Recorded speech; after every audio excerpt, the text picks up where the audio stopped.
fire when I'm by your side. Taking me higher, I'll follow you down if you go down. Now you say you wanna get away. Assalamualaikum warahmatullahi wabarakatuh. Saya Baiti Kasana Dwi Nova Lestari, NIM 193111163 dari kelas PAI 3E, ingin menjelaskan sedikit uraian tentang macam-macam tarekat di Indonesia. Mengenal macam-macam tarekat di Indonesia. Tarekat adalah salah satu bentuk kelanjutan usaha para sufi terdahulu dalam menyebarluaskan ajaran tasawuf menurut pemahamannya. Dalam ilmu tasawuf disebut turuqos sufiyah. Secara umum, tujuan tasawuf adalah mendekatkan diri kepada Allah melalui penyucian jiwa. Ajaran tasawuf yang harus diamalkan dalam bimbingan seorang guru itulah yang disebut dengan tarekat. Beberapa ajaran tarekat di Indonesia.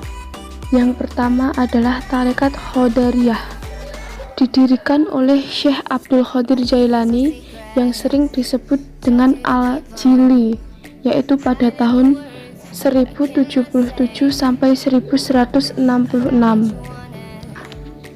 Tarekat ini banyak tersebar di daerah timur Tiongkok sampai ke Pulau Jawa. Pengaruh tarekat ini cukup banyak meresap di hati masyarakat yang diturunkan lewat bacaan manaqib atau manaqiban pada acara-acara tertentu. Naskah asli manaqib ditulis dalam bahasa Arab yang berisi riwayat hidup dan pengalaman Sufi Abdul Qadir Jailani sebanyak 40 episode. Manaqib ini dibaca dengan tujuan agar mendapatkan berkah dan sebab keramatnya. Yang kedua adalah tarekat Rifaiyah yang didirikan oleh Syekh Rifai. Nama lengkapnya adalah Ahmad bin Abbas. Tarekat ini banyak tersebar di daerah Aceh, Jawa, Sumatera Barat, Sulawesi, dan daerah lainnya. Ciri tarekat ini adalah penggunaan tabuhan rebana dalam wiridnya yang diikuti dengan tarian dan permainan debus, yaitu menikam diri dengan sepotong senjata yang tajam yang diiringi dengan zikir-zikir tertentu. Dan permainan ini berkembang di daerah tanah Sunda, khususnya Banten, Jawa Barat.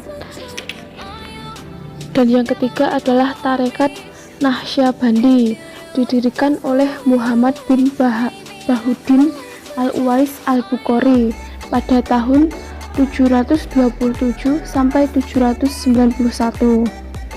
Ia bisa disebut Naqsyabandi diambil dari kata Naqsyabadi yang berarti lukisan, karena ahli dalam memberikan lukisan kehidupan yang goib-goib. Tarekat ini banyak tersebar di Sumatera Barat, tepatnya di daerah Minangkabau. Tarekat ini banyak dibawa oleh Syekh Ismail Al-Khalidi Al-Kurdi, sehingga dikenal dengan sebutan tarekat Naqsyabandiyah Al-Khalidiyah. Amalan tarekat ini tidak banyak dijelaskan ciri-cirinya.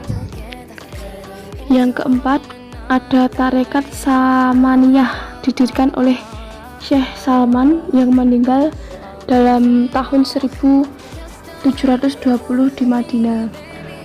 Tarekat ini banyak tersebar luas di Aceh dan mempunyai pengaruh yang dalam di daerah ini, juga di Palembang dan daerah lainnya di Sumatera.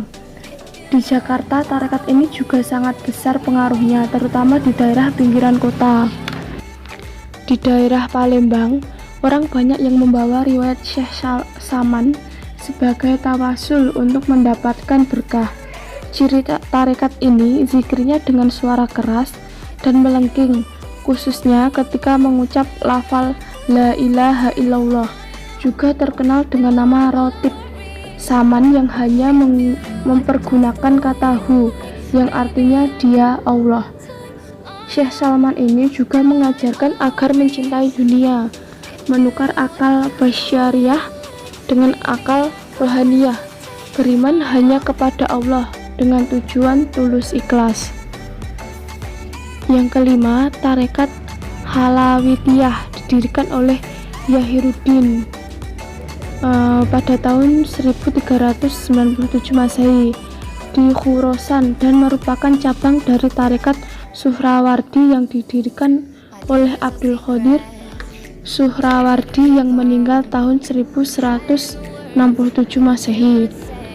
Tarekat Halawatiyah ini mula-mula tersiar di Banten oleh Syekh Yusuf Al-Halawati Al-Makassari pada masa pemerintahan Sultan Agung Tirtayasa. Tarekat ini banyak pengikutnya di Indonesia, dimungkinkan karena seluk dari tarekat ini sangat sederhana dalam pelaksanaannya untuk membawa jiwa dari tingkat yang rendah ke tingkat yang lebih tinggi melalui 7 tingkat, yaitu peningkatan dari nafsu amarah, lauamah, mulhamah, mutmainah, radiyah, mardiyah, dan nafsu kailah. Yang keenam, tarekat Al-Haddad didirikan oleh Syahid Abdullah bin Alwi bin Muhammad Al-Haddad. Ia lahir di Tarim, sebuah kota yang terletak di Hadramaut pada malam Senin 5 Safar tahun 1044 Hijrah. Ia pencipta Rotib Haddad dan ia dianggap sebagai salah satu wali kutub dan arifin dalam ilmu tasawuf.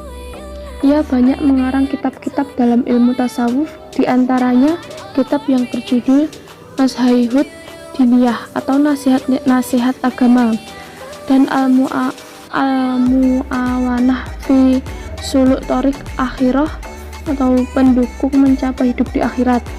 Tarekat Al-Haddad banyak dikenal di Hadramaut, Indonesia, India, Hijaz, Afrika Timur, dan lain-lain. Dan yang terakhir, yang ketujuh, yaitu tarekat Khalidiyah, merupakan salah satu cabang dari tarekat Naqsyabandiyah di Turki yang berdiri pada abad 19. Pokok-pokok ini dibangun oleh Syekh Sulaiman Yahdi di Khalidi. Tarekat ini berisi tentang azab berzikir. Sekian dari saya, mungkin banyak kesalahan, saya minta maaf sebesar-besarnya. Semoga bermanfaat. Wassalamualaikum warahmatullahi wabarakatuh.